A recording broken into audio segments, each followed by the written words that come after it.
di peraturan MK yang kami sendiri dibentuk berdasarkan peraturan MK itu, ya kan, peraturan tentang Majelis Kehormatan Mahkamah Konstitusi yang dibentuk berdasarkan Undang-Undang MK.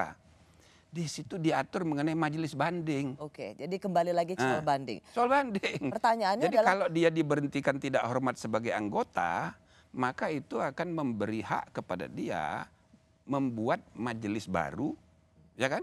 Yang dia ketuanya, berarti putusan MK ini tidak final, tidak langsung mengikat, dibanding dulu.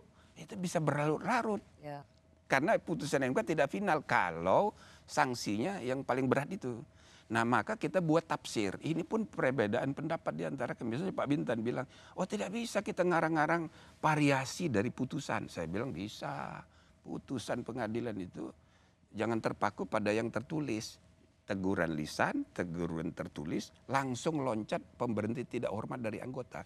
Jadi tidak ada langsung jomplang ini. Ya. Tidak ada variasi lain. Nah, ini kan kita harus progresif.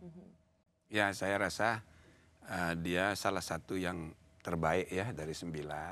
Pasangan yang baik ya, Pak Suhartoyo dan Pak Saldi sebagai wakil. Jadi mereka hanya memilih ketua saja.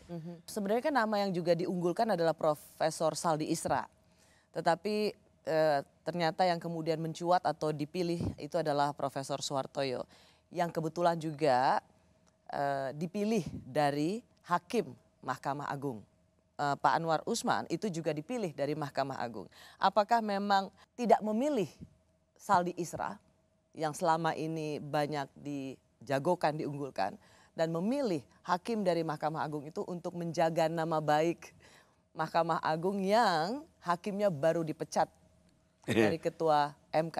Ya, itu analisa politik internal ya. Saya mungkin aja, tapi kalau menurut saya ada ide supaya Pak Saldi naik, lalu Suhartoyo menjadi wakilnya. Tapi kan kita tidak ikut campur ya bagaimana mereka bermusyawarah.